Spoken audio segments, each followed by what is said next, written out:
Max Holloway called out Korean Zombie. Now, Max's reason was very unique.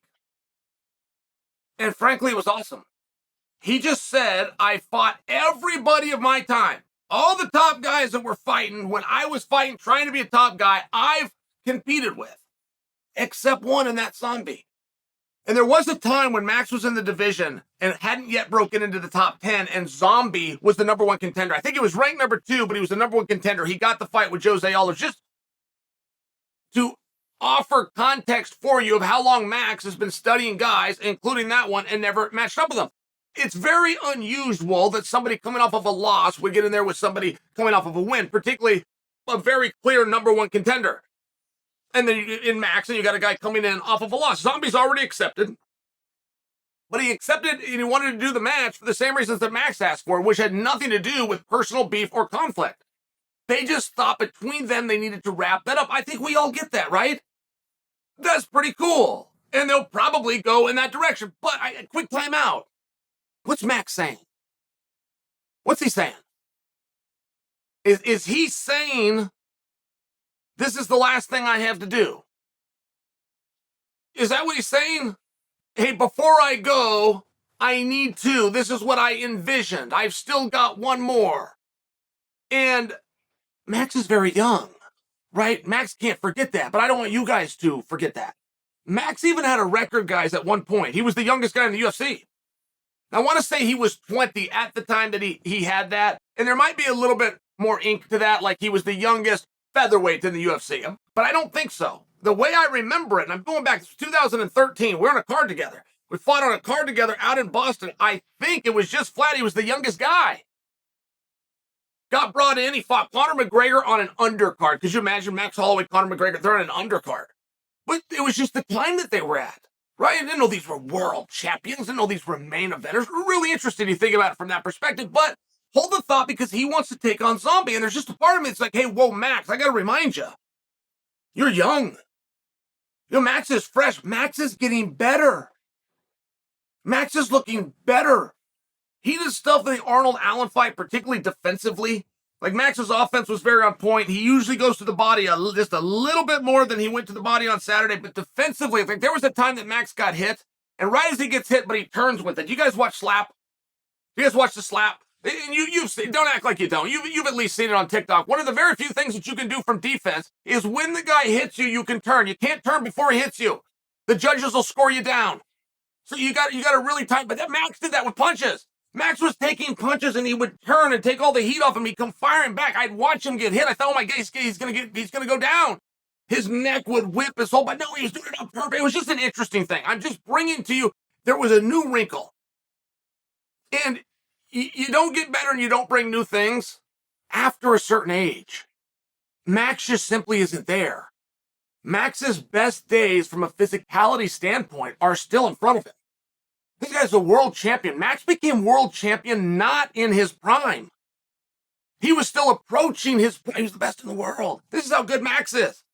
It was one of the things that was a shock in Fight 3 with Volkanovski. Fight 3 with Volkanovski, history says Max wins. History says it's going to favor the younger guy. And when Volk pulled away, no controversy, not even all that competitive. When Volk pulled away, it was a surprise. But now you have to ask the question, okay, is Max still in this? Does Max still have the eye of the tiger? And coming back and performing the way that he did tells us yes, and now he's asking for Zombie. I like it. I like his reasons. I get the entire thing. I am just wondering, does Max think he's done after that? Is that what he thinks? Because Saturday, he just beat a guy who represents the next wave of guys. Arnold Allen's not going anywhere. Arnold Allen is ever been a contender and a future champion as far as a prospect goes now as he was before those guys fought. That fight will help Arnold, but that still represents Max getting into that foray. One thing about 145 pounds, we really have just found out how damn good Volkanovski is. I mean, we really didn't know that he was to this level, did we? We didn't know that he had that kind of grit. We didn't know that he loved the sport. We didn't know victory and accumulating awards was as important to Volk as it turns out it is. We didn't know those things. With that, there now appears to be an idea by you, the audience, of invincibility. And I'm bringing that to you because time and time again, somebody has looked the other way and underestimated Yair Rodriguez. And it's a mistake. It's a huge mistake. Yair Rodriguez is very meaningful to this. Not only does he have a chance to bump Volk right off, Max beat him. And I'm just reminding you of this. This is how close Max is. It's not a matter of can Max be a champion. There's two champions right now. You got the interim, you got the undisputed. Max beat one of them, right? Max is right there with him. And there is something about Rodriguez. Rodriguez is a rough guy. If you get to know him personally, he's a rough guy. But publicly, he's not. He's very quiet. He has a different approach to this. He almost would rather be unseen, unheard, and forgotten about. While you're not seeing him and hearing from him and forgetting about him, he's getting better. He's a video game on his feed, period.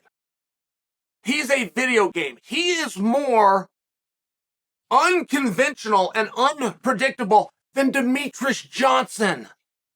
You are more likely to know the names of the moves Demetrius uses than you are to know the names of the moves Yair uses.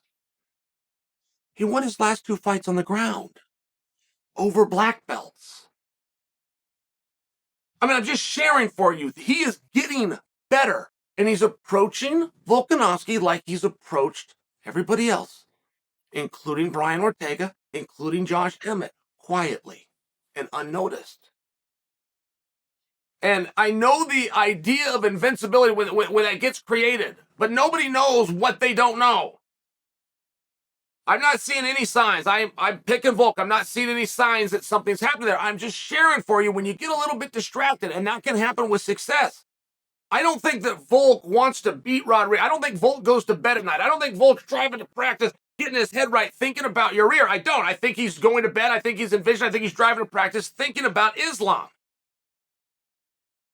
It creates an opportunity.